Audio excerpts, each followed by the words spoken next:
I was so excited for this paper. I love clinical judgment, and I especially love the question about whether patients have good judgment about their own prognosis.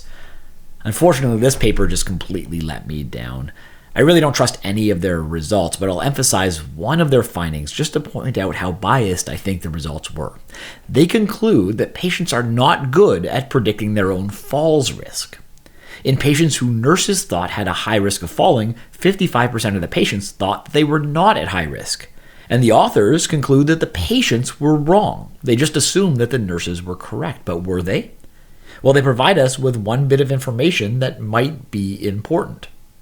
Not a single patient fell at all during the entire trial.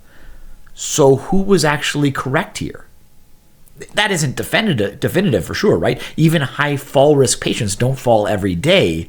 But how can these researchers have the gall to say that the patients were wrong, that they were high risk of falls when not a single patient fell ever?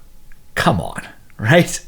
However, despite the limitations of this paper, I think it's a good topic. It's a good topic for future research, and I think it's an important clinical pearl that your patients might have different ideas about their clinical trajectory than you do, and you won't know that unless you ask them.